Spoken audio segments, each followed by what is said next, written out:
Assalamualaikum. Uh, Video kali ini kita akan bahas proses KPR dari awal sampai akhir atau sampai serah terima akad kredit. Untuk lebih mudah prosesnya kita bagi menjadi 3 bagian. Bagian pertama konsumen, apa yang harus dilakukan konsumen. Bagian kedua apa yang dilakukan bank dalam proses tersebut. Kemudian bagian 3 akad kredit yang atau yang dilakukan oleh konsumen, bank, dan notaris tentunya. Pilih rumah yang akan kita beli, baik itu rumah second atau baru, sama aja, prosesnya hampir sama. Kemudian lanjut langkah kedua, cek legalitas rumah. Konsumen harus tahu legalitas rumah seperti sertifikat, IMB, PBB. Dan kalau Anda beli di pengembang perumahan, kelengkapan data pengembang sebaiknya Anda tahu juga. Untuk lebih mudahnya biasanya reputasi pengembang itu seperti apa. Udah pernah bangun di rumah di mana aja, ada masalah enggak.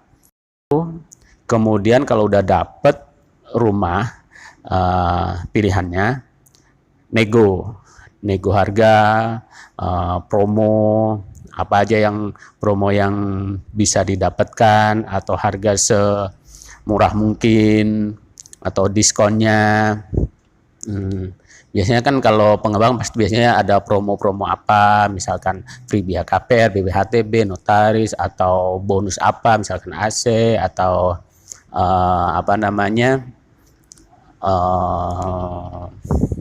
misalkan kanopi dan lain-lain. Kemudian kalau udah fix, udah cocok rumahnya, kita lanjut mencari bank penyedia KPR. Nah, bank penyedia KPR di Indonesia cukup banyak, baik yang BUMN maupun swasta. Misalnya ada beberapa, misalkan Bank BTN, Bank BCA, KPR, Bank CMB, Mandiri, dan lain-lain. Sesuaikan aja dengan Anda saat proses KPR, misalkan, atau Anda pilih yang cocok. Misalkan masing-masing pasti ada promo. Biasanya mereka promo bunga fix berapa tahun, bunga berapa persen. Nah, itu masing-masing bank beda. Nanti kita video lanjutnya mungkin kita bahas soal cara memilih bank untuk KPR. Kalau udah dapet, tanya syarat-syarat KPR, kelengkapannya. Biasanya untuk standar untuk syarat KPR sih KTP, KK, NPWP, slip gaji, rekening koran. Kalau misalkan usaha sih biasanya kan nggak ada slip gaji, biasanya pembukuan dari usaha itu bisa dilampirkan. Untuk lebih lengkapnya bisa tanya ke bank yang Anda pilih. Kemudian kita lanjut bagian bank, apa yang mereka lakukan saat proses KPR kita. Pertama, mereka akan mewawancara ke konsumen atau ke kita. Setelah kelengkapan syarat KPR diserahkan ke bank penyalur kredit, maka pihak bank akan melakukan wawancara ke konsumen, misalkan motivasi beli, kemampuan angsuran berapa, gaji berapa, udah berapa lama kerja di pekerjaan sekarang. Kemudian setelah itu mereka akan melakukan proses namanya BI checking atau saat ini disebut SLIK. SLIK ini singkatan dari Sistem Layanan Informasi Keuangan, atau dulu disebut BI checking lah, gampangnya itu yang masih mudah diingat.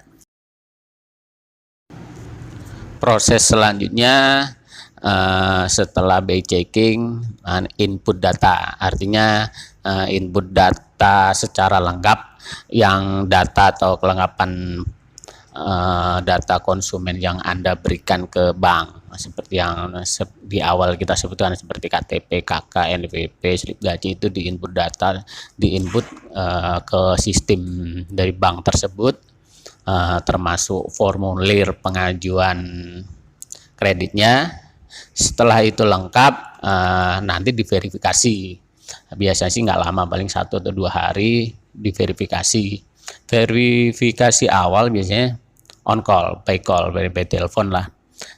Biasanya kalau untuk karyawan sih lebih simpel, jadi cuman cukup di telepon aja. Kalau gampang di telepon semua bisa diverifikasi datanya. Biasanya yang diverifikasi tempat kerja, apakah benar kerja di situ, udah berapa lama, kurang lebih gajinya berapa kalau bisa ditanya. Kemudian kalau misalkan untuk usaha, biasanya sih langsung didatengin ke tempat usaha, ke lokasi usaha. Setelah semua proses itu, ada namanya proses selanjutnya itu penilaian agunan. Jadi agunan atau rumah yang akan Anda beli itu akan dinilai nilainya atau appraisalnya sebenarnya. Apakah layak nggak KPR yang diajukan, sesuai nggak begitu. Biasanya sih bank pasti punya tim penilaian sendiri, tapi juga mereka pasti bekerja sama dengan KJPP atau konsultan jasa penilaian publik.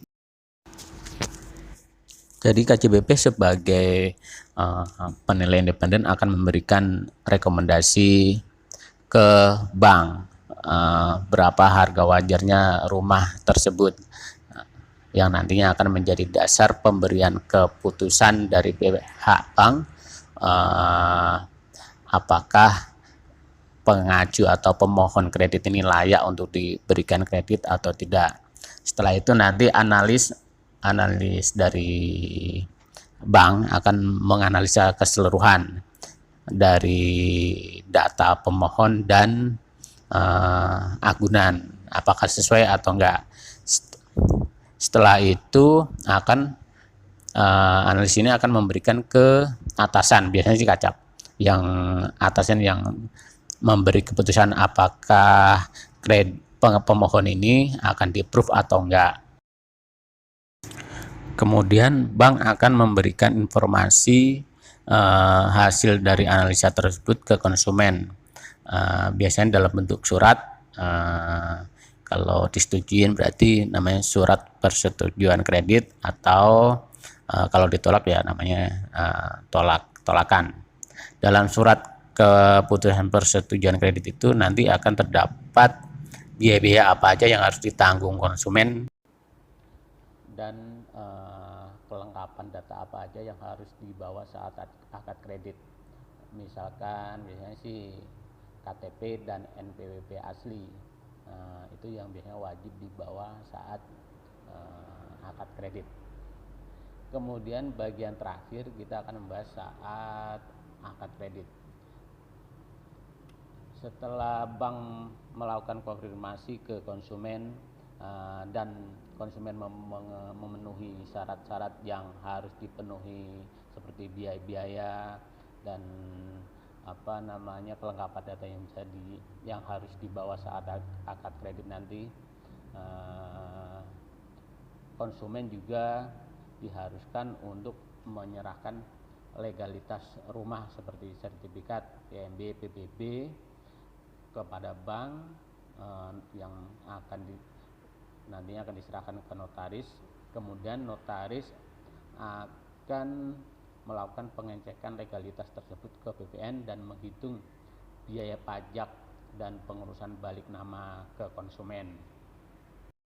Selanjutnya, nasabah diwajibkan membayar biaya-biaya yang diperlukan ke notaris seperti biaya pajak, jual beli, dan jasa notaris. Sedangkan bank akan melakukan penjadwalan akad kredit.